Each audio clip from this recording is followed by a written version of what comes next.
अब बात करते हैं जांच की। एक जांच का सूत्र होता है, और जांच का क्या होता है, दोनों संख्याओं का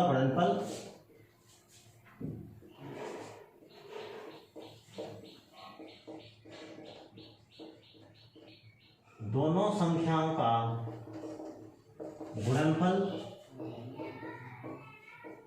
बराबर एलसीएम इंटू एचसीएफ। इसको अपन ऐसे भी लिख सकते हैं, जैसे एक संख्या अपन ने ए मानी और एक अपन ने क्या मानी बी, तो ए इंटू बी बराबर क्या होता है, एलसीएम इंटू एचसीएफ। और यदि अगर अपन को एक बी की वैल्यू दे रखी है, एलसीएम दे रखा है, एचसीएफ दे रखा है, और ए की वैल्यू ज्ञात करनी है, तो ध्यान रखना एलसीएम इंटू एचसीएफ अपॉन क्या लिख देंगे, बी। और यदि अपन को बी की वैल्यू ज्ञात करनी है तो एलसीएम इंटू एचसीएफ अपॉन क्या लिख देंगे, ए।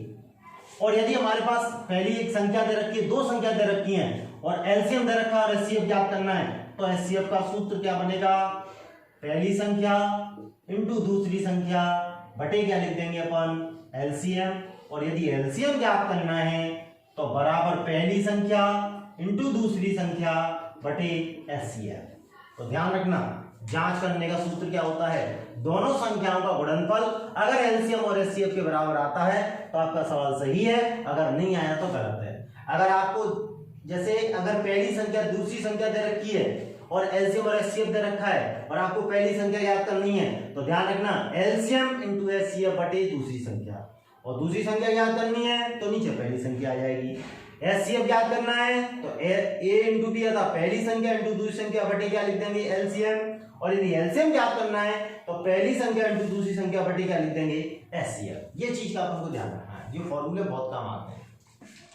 एक एग्जांपल देखते हैं, 336 और 54 के एचसीएफ एलसीएम ज्ञात करो तथा इसकी जांच भी करो। तो देखते हैं कैसे। सबसे पहले अपन 336 के खंड करते हैं और नीचे किसके खंड करते हैं, 54 के। तो 336 के खंड देंगे अपन, तो बेटा 3 एकम 3, 3 एकम 3, 3 दूनी 6। अब 3 का तो जाएगा नहीं, 2 का देखते हैं, 2 पन 10, 1 बचा, 2 6 12, 2 का फिर पढ़ते हैं, 2 दूनी 4, 2 8 16, 2 7 14, सॉरी 2 एकम 2, 2 चौक 8, 2 7 14 और 4 7 एकम 7। 54 के खंड करते हैं बेटा, करिए हम इसके खंड करते हैं 54 के।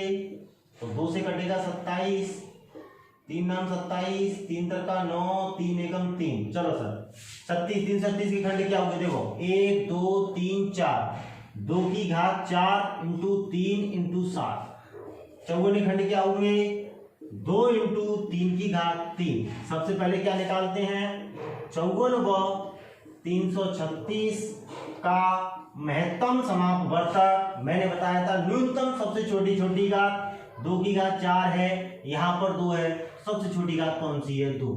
3 की सबसे बड़ी घात यहाँ 3 है, यहाँ 3 है, मगर लेंगे कौन सी, 1 घात, तो 2 3 6, ये तो हमारा निकला एचसीएफ। अब बात करते हैं 54 व 336 का एलसीएम लघुत्तम समापवर्तक। भैया 2 की सबसे बड़ी घात 2 की घात 4, 3 की सबसे बड़ी घात 3 की घात 3 और इंटू कितना 7 करते हैं।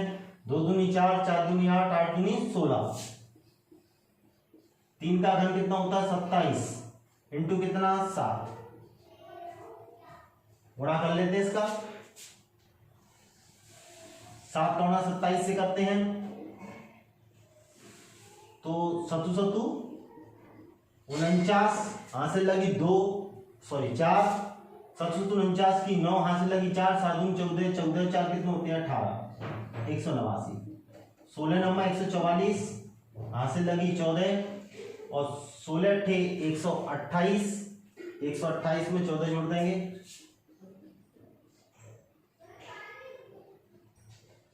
142 की 2 हाथ से लगी 14, 16 कम 16 कितने हो गए बेटा 30, 3024। दोबारा फिर देखें, 54 व 336 का एचसीएफ तो कितना निकलेगा 6 और 54 व 336 का एलसीएम कितना निकला 3024। अब इसकी जांच देखते हैं, तो ये आ गया। अब सबसे पहले इसकी जांच देखते हैं। जांच के लिए सबसे पहले क्या निकालोगे, दोनों संख्याओं का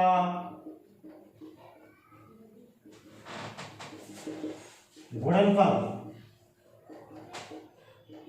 अर्थात 336 इंटू 54 करके देखते हैं। 4 से 24 की 4 हासिल लगी 2, 4 × 12, 2 14 की 4 हासिल लगी 1, 4 × 12 1 13। दोबारा देखो, 4 से 24 की 4 हासिल लगी 2, 4 × 12, 2 14 की 4 हासिल लगी 1, 4 × 12 1 13। 5 × 30 की 0 हासिल लगी 3, 5 × 15 3 18 की 8 हासिल लगी 1, 5 × 15 1 16। 4 की 4, 4 की 4, 8 3 11 की 1 हासिल लगी 1, 6 और 1 7 और 1 कितने होते हैं 8।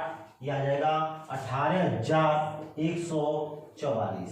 इसको समीकरण नंबर मान लेते हैं पहला। अब हम निकालते हैं एलसीएम इंटू एचसीएफ। एलसीएम कितना निकला 3024, एचसीएफ कितना है 6। बड़ा करके देखते हैं, 6 × 24 की 4 हासिल लगी 2, 6 दूनी 12, 12 × 2 14 की 4 हासिल लगी 1 और 6 × 3 18। दोनों समान आ रहे हैं, तो समीकरण 1 व समीकरण 2 से, समीकरण 1 व समीकरण 2 से क्या लिखेंगे, दोनों संख्याओं का गुणनफल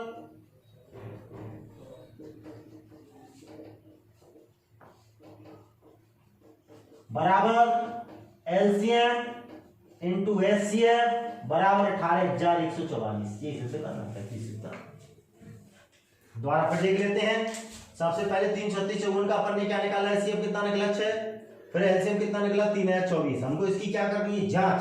जांच के लिए सबसे पहले दोनों संख्या गुणनफल 18,144 और एलसीएम इंटू एचसीएफ का भी कितना निकला 18,144। दोनों का समान आ रहा है, समान आने के कारण हमारी जांच होगी दोनों संख्या गुणनफल बराबर एलसीएम इंटू एचसीएफ बराबर कितना 18,144।